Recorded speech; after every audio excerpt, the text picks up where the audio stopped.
The alarms went off the second my hand closed around the handle. I did not know that yet.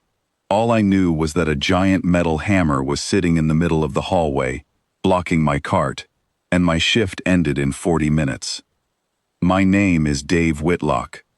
I clean floors on Station HFY, a huge trading post built by a species called the Thren. They are tall, gray-skinned, and they walk like they are always in a hurry to be somewhere important.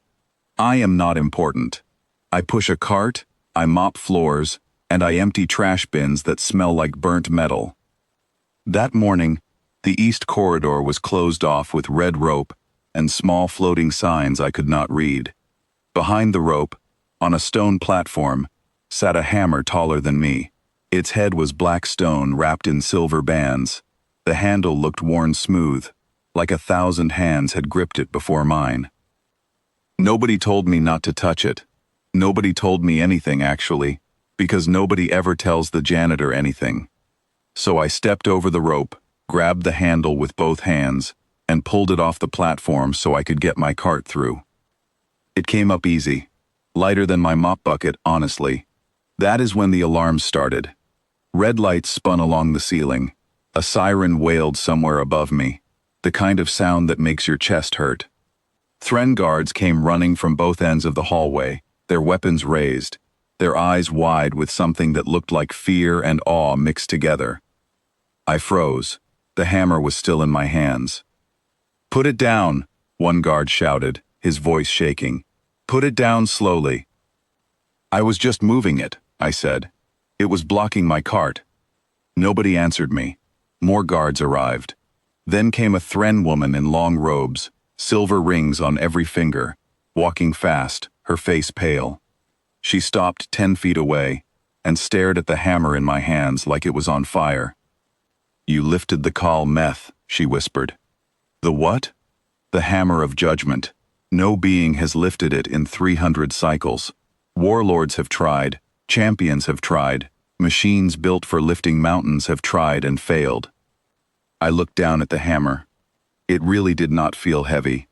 I turned it over in my hands, and the crowd gasped like I had done something dangerous. "Look," I said, "I really need to get my cart through. I have 3 more floors to clean before my shift ends." The woman's mouth opened, then closed.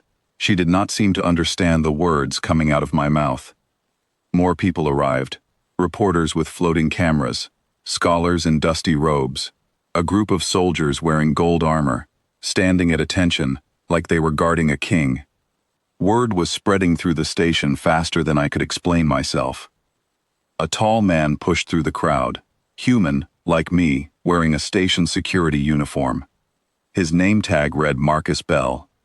"Dave," he said, out of breath. "What did you do?" "I moved a hammer." "That is not just a hammer. That thing has a whole religion built around it. The Thren believe only someone truly worthy can lift it. Kings have tried and failed. It is supposed to break the hand of anyone who is not chosen." I looked at my hand. It felt fine. A little dusty, maybe. "Well, it did not break my hand," I said. Marcus rubbed his face. "This is going to be a very long day." He was right. Within an hour, I was sitting in a small white room, while 3 Thren scholars asked me questions through a translator box. They wanted to know my bloodline, my training, my beliefs, whether I had studied ancient combat, whether I had prayed to any gods before touching the hammer. I did not pray, I told them. I was thinking about lunch. The translator box made a strange clicking sound, which I think meant it did not know how to translate that properly.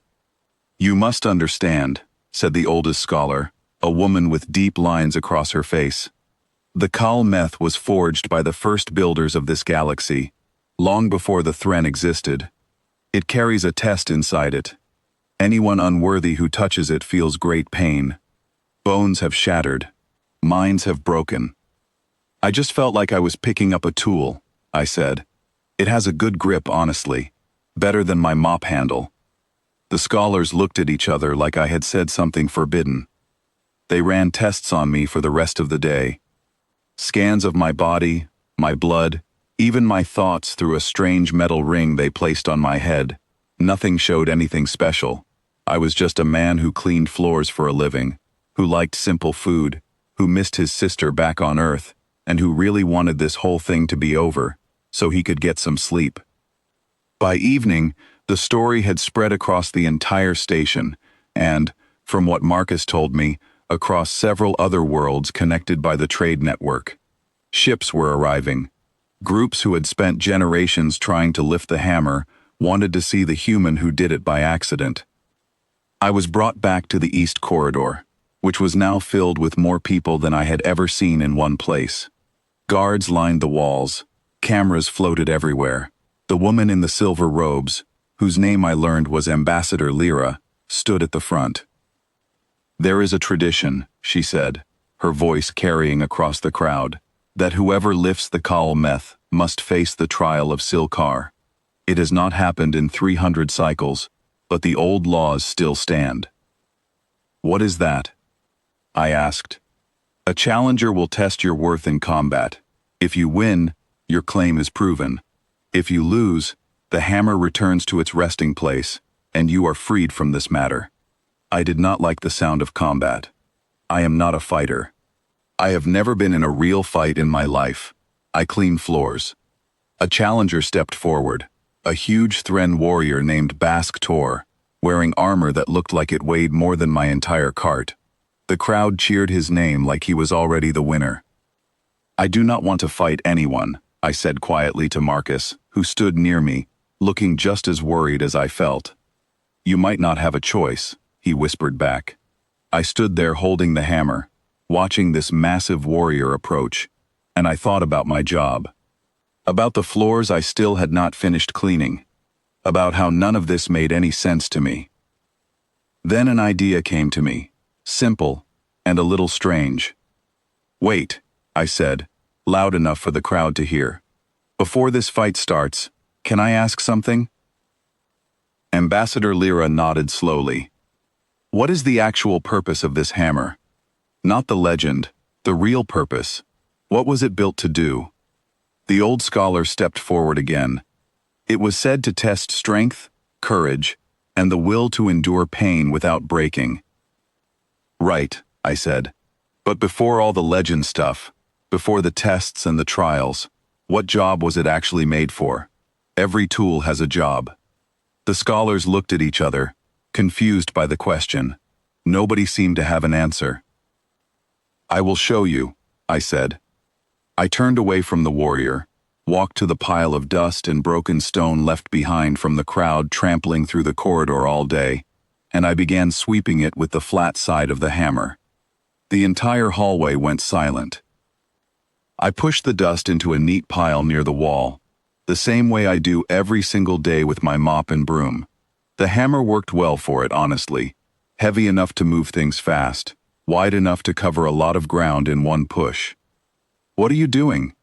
Ambassador Lyra asked, her voice barely a whisper. "My job," I said. "This corridor is a mess. Somebody has to clean it." Nobody moved. Bask Tor, the warrior ready to fight me, lowered his weapon slowly, watching me with a strange look on his face. The old scholar walked closer, staring at the dust pile, then at the hammer, then at me. "The first builders," she said slowly, like she was remembering something buried deep in old texts, "were not warriors. Before they were remembered as gods, they were said to be workers. Builders of roads, menders of broken things. The legends changed the story over time, but the oldest texts always spoke of a worker who carried a tool that could build or clear anything in its path." She looked up at me with wide eyes. "You are not proving your strength," she said. "You are proving your purpose. The hammer was never a test of combat. It was a test of whether the one who held it would use it for its true purpose, no matter how simple that purpose seemed." I shrugged. I just needed to clean the hallway. The crowd began to murmur, then to talk louder, then almost to cheer, though it did not feel like the cheer for a warrior. It felt like something else, something warmer. Bask Tor stepped back and lowered his head. a sign of respect I had seen the Thren use before. "The trial is complete," Ambassador Lyra announced. "The hammer has chosen its bearer, not through violence, but through purpose." I stood there holding a legendary weapon, dust still settled at my feet, feeling more confused than proud. "Does this mean I can go finish my shift now?" I asked. Marcus laughed for the first time all day. "I think you just became the most important janitor in the galaxy, Dave." "Great," I said. "Can the most important janitor in the galaxy get a raise then?" Nobody answered that question either. But that evening, after the crowds finally left and the lights dimmed back to normal, I finished cleaning the rest of my floors. The hammer stayed with me, propped against my cart, and honestly, it worked better than any broom I had ever used. The Thren built a new legend that day, one about purpose over power. But for me, it was just another shift. A little longer than usual, with a much better tool than I started with. And somewhere on that station, 300 years of prophecy ended with a simple human sweeping up dust, because the floor needed to be clean, and nobody else was going to do it.